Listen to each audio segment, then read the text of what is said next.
Hello everyone. आज की इस वीडियो सेशन में जो है हम डिस्कस करने वाले हैं समास के बारे में।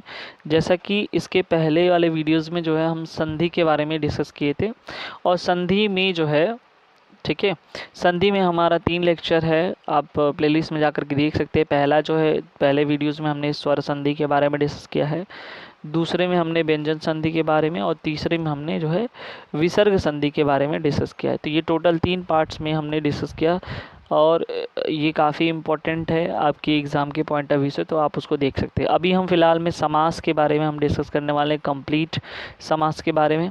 तो देखते हैं समास का जो अर्थ होता है संक्षेपीकरण करना, लघु करना, छोटा करना। ठीक है, तो 2 या 2 से अधिक शब्द से मिलकर के कोई नया शब्द अगर बनता है, सार्थक शब्द होता है, तो उसे समास कहते हैं।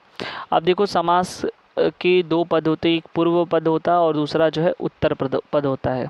ठीक है, पूर्व पद और उत्तर पद 2 पद होते हैं। जैसे यहाँ पे अगर हम देखें, ठीक है, अब देख सकते हैं यहाँ पे जैसे रात दिन, ठीक है, रात दिन, ठीक है, तो ये जो है पूर्व पद हो गया और ये क्या हो गया, उत्तर पद हो गया। ये रात जो है पूर्व पद है और ये उत्तर पद है। तो ठीक है, इसमें आगे हम देखते हैं इसके समास के जो है जो भेद होते हैं या प्रकार, ये भी क्वेश्चन पूछा गया। टोटल 6 प्रकार या भेद होते हैं। तो कोई भी सीक्वेंस में आप देख सकते हो, किसी किसी बुक में यहाँ से स्टार्ट किया है। मैं एक जो है द्वंद्व समास और तत्पुरुष समास वगैरह से ये डिस्कस कर रहा हूँ क्योंकि इसका कुछ लिंक है और आपको याद करने में भी आसानी होगा। तो सबसे पहला द्वंद्व समास, फिर तत्पुरुष समास, बहुब्रीहि समास, अव्ययीभाव समास, द्विगु समास और कर्मधारय समास। ये टोटल 6 प्रकार के समास है, इनको भी हम डिस्कस करते हैं एक एक करके। तो सबसे पहला द्वंद्व समास को देखते हैं। ठीक है, अब देखो द्वंद्व में जो है इसमें पूर्व पद और उत्तर पद दोनों प्रधान होते हैं, मेन होता है, यानी किसी एक के वजह से मतलब नहीं, दोनों की जो है मतलब अर्थ निकलता है और दोनों ही के वजह से वो समास जो है अस्तित्व में रहता है। तो द्वंद्व का मतलब ऐसे समझ लो 2 बार द लगा हुआ है ना, ये तो दोनों पूर्व, मान लो ये पूर्व पद है, ये उत्तर पद है, तो दोनों ही इसमें प्रधान होते हैं। बस ऐसे ही ट्रिक करके याद करना। जैसे माता पिता, अब ये माता में पूर्व पद है, उत्तर पद ये है, तो अब ये भी माता भी, ये वाला भी जो है पूर्व पद ही प्रधान है, उत्तर पद भी प्रधान है। ठीक है, रात दिन, रात पूर्व है और दिन जो है उत्तर पद है, तो दोनों के दोनों प्रधान है। ट्रिक क्या है इसमें, इसमें योजक चिन्ह का चिन्ह होता है। देखो यहाँ पे अगर रात दिन लिखा रहेगा तो ऐसे बीच में रहेगा, ठीक है, एक हाइफन का सिंबल, इसी को बोलते योजक चिन्ह, तो होना ही होना, इससे पहचान सकते हो। उसके बाद इसको विग्रह करने के बाद जो या तो और लगेगा या शब्द है। जैसे माता पिता है तो अगर तोड़ देंगे इसको तो माता और पिता या माता या पिता, ठीक है, ऐसे करके लगता है। पूर्व पद और उत्तर पद एक दूसरे के विपरीत होते हैं। देखो अगर ये माता है तो पिता, ये सबसे बड़ा जो है एक दूसरे को उल्टा होते हैं। ठीक है, अगर मान लो यहाँ पर हम लिखे राजा फिर रानी, तो ये तो हो गया आपका द्वंद्व। ठीक है, राजा का उल्टा रानी होता है, रात दिन, ठीक है, जन्म मरण, ठीक है, जन्म मरण, तो ये भी तो ये है आपका योजक चिन्ह, यहाँ से पहचान सकते हो। इसके जस्ट उल्टा ये होता है और इन दोनों को ही हम बोलते हैं क्या, ये वाला दोनों हिस्सा जो है क्या है, ये जब कभी भी आएगा तो बस ये समझना कि दोनों प्रधान है, द्वंद्व लग जाएगा, बस इतना ही याद रखना द्वंद्व का। ये एग्जाम्पल है।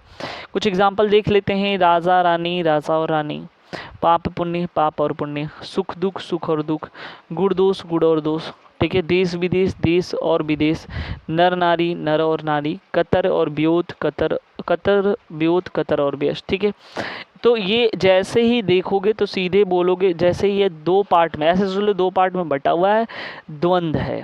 ठीक है, उसमें भी द आ रहा है, तो ये याद रखना एक ट्रिक इसके हिसाब से। अब हम दूसरे नंबर पे जो समास डिस्कस करेंगे वो तत्पुरुष समास है। देखो तत्पुरुष समास में क्या होता है, तो इसमें दूसरा पद प्रधान होता है, यानी कि दूसरे पद से ही पहले पद की अस्तित्व है। ठीक है, और किसी कारक चिन्ह का जो है बीच में लुप्त हो जाता है तो उसे तत्पुरुष समास कहते हैं। तो ट्रिक यहाँ पे बस यही पकड़ना, दूसरा पद प्रधान होता है। जैसे राजपुत्र, तो पुत्र ही मेन है, उसके बाद तब, यानी कि राजा का पुत्र ही क्या कहलाता है। तो यहाँ पे देखो ये है तुम्हारा राजा का पुत्र, तो ये चिन्ह जो है लुप्त हो गया ना, कारक चिन्ह से बोलते हो। ठीक है, इसमें ये था, इसमें है ही नहीं है, जब इसको ब्रेक करेंगे तब ना पता चला कि राजा का पुत्र राजपुत्र, फिर राजकुमार राजा का कुमार, यश प्राप्ति यश को प्राप्ति, ठीक है। उसके बाद घुड़सवार घोड़े पर सवार, करुणापूर्ण करुणा से पूर्ण, यज्ञशाला यज्ञ के लिए शाला, गगनचुंबी गगन को चूमने वाला, पाप मुक्त पाप से मुक्त, शिवालय शिव का आलय, पुरुषोत्तम पुरुषों में उत्तम, सेना नायक सेना का नायक। यानी कि देखो इन सब में जो है ये सबसे जो उत्तर पद है ना वो प्रधान है। बस यही चेक करना है कि उत्तर पद की वजह से जो है ये चीज़ें आती हैं तो तत्पुरुष है, ठीक है। तत्पुरुष में भी टोटल 6 टाइप्स होते हैं, ये आपको याद होना चाहिए। कर्म तत्पुरुष, करण तत्पुरुष, संप्रदान तत्पुरुष, अपादान, संबंध तत्पुरुष और अधिकरण तत्पुरुष। टोटल 6 टाइप्स के होते हैं। कैसे पहचानेंगे? कर्म तत्पुरुष में को का लोप होता है। अभी यहाँ देखो कहीं यहाँ पे गगनचुंबी, तो गगनचुंबी जो है ना वो कौन सा तत्पुरुष है? तो ये अभी जस्ट हमने बताया यहाँ पे देखो को का किस में होता है? कर्म तत्पुरुष है। कर्ता ने कर्म को, याद है ना, करण से, ठीक है। तो यहाँ पे जो है को का यहाँ लोप है, तो ये जो है आपका हो जाएगा को का लोप किस में? कर्म तत्पुरुष में। फिर करण में से के द्वारा का लोप होता है, संप्रदान में के लिए का लोप होता है, अपदान में जो है अलग होने का संबंध होता है, यानी कि दो जो पूर्व पद और जो अंतिम पद है उत्तर पद हैं उस दोनों में जो है अलगाव का संबंध होता है, ठीक है। का की के का लोप होता है संबंध तत्पुरुष में। अधिकरण में पे में पर का लोप होता है, ठीक है। बस इतना ही याद रखना।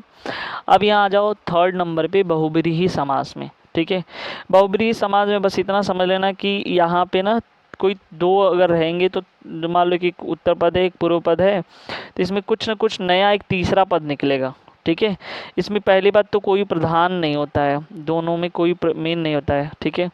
दोनों मिलते हैं तो एक तीसरे पद का निर्माण होता है, ठीक है, तीसरा अर्थ निकलता है। जैसे मान लो लंबोदर, इसमें कोई प्रधान नहीं है, लंबा है उदर जिनका।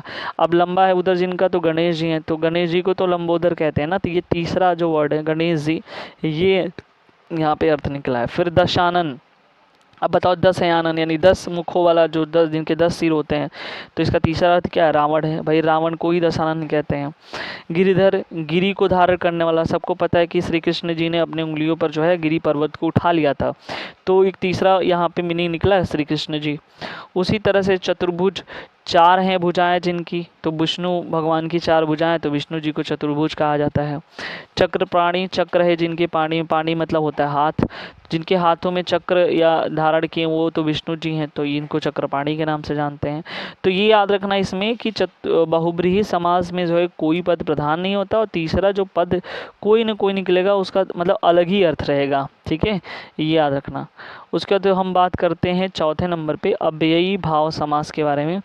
तो जिसमें पहला पद अव्यय तथा प्रधान होता है उसे अव्ययी भाव जो है कहते हैं, अव्ययी भाव समास। तो पहला पद इसमें प्रधान है, तो देखो प्रतिदिन, ठीक है, प्रति प्लस दिन, आजन्म आ प्लस जन्म, प्रतिकूल प्रति प्लस कूल, यथा संभव यथा प्लस संभव, यथा शक्ति यथा प्लस शक्ति, महर्ष म प्लस हर्ष, ठीक है। पहला पद जो कैसा हो? अव्यय तथा प्रधान हो, ठीक है, ये याद रखना।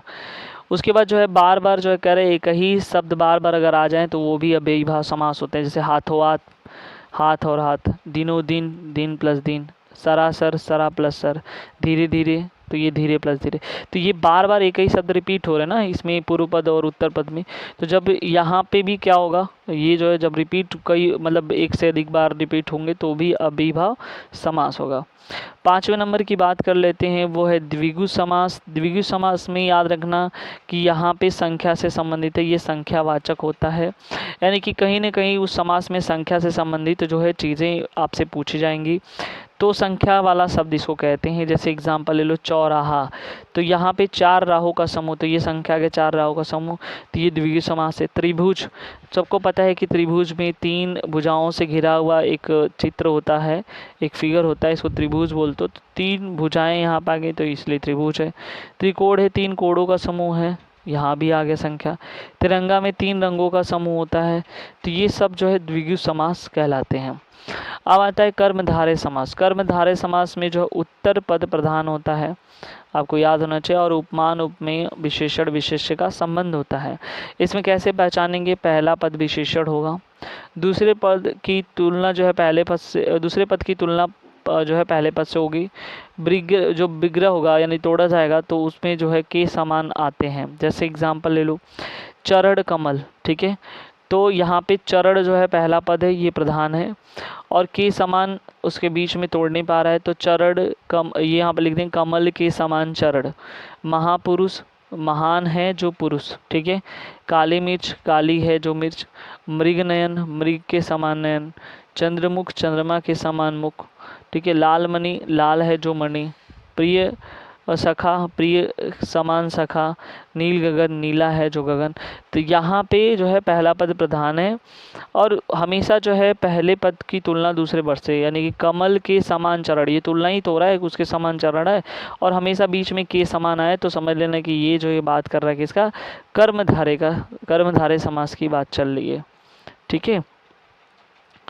तो यहाँ पे टोटल जो है हम लोग 6 देख चुके हैं। तो कर्म एक बार फिर से रिपीट करते हैं। कर्मधारय में क्या होता है कि बीच में जो है के समान आए और हमेशा तुलनात्मक होता है, और इसमें जो है पहला पद विशेषण होता है, ठीक है। दूसरी बात, द्विगु समास में हमेशा संख्या की बात की जाती है। तीसरा चीज़ जो है हम अगर देखें तो ये है हमारा अव्ययी भाव समास, और अव्ययी भाव समास में जो है पहला पद अव्यय यानी कि प्रधान होता है, वो अव्ययी भाव समास कहलाते हैं, ठीक है। और उसमें जो है कोई भी अगर दो से बार ज़्यादा रिपीट हो तो भी होगा अव्ययी भाव समास। उसके बाद बहुब्रीहि समास का ट्रिक है कि कोई तीसरा अर्थ यहाँ पे निकलेगा, ठीक है। और फिर जो है तत्पुरुष समास में आते हैं, तो तत्पुरुष समास में जो है दूसरा पद प्रधान होता है, ठीक है। और फिर आता है द्वंद्व समास, ठीक है। तो द्वंद्व समास में जो है सबसे पहले ये दोनों पद प्रधान यहाँ पे मतलब पूर्व पद और उत्तर पद, ठीक है, ये होते बीच में योजक लगा रहता है, और या से इनको जो अलग किया जाता है, और एक दूसरे के विपरीत होते हैं। इस तरह से हम लोगों ने जो है यहाँ पे पूरी समास देखा, और जो भी ट्रिक के हिसाब से जो है इन चीज़ों को समझा है। आई होप ये वीडियोज़ आपको अच्छा लगा होगा। कमेंट सेक्शन में कमेंट करके ज़रूर बताएं। मिलते हैं नेक्स्ट वीडियो में नेक्स्ट टॉपिक के साथ। Thank you so much.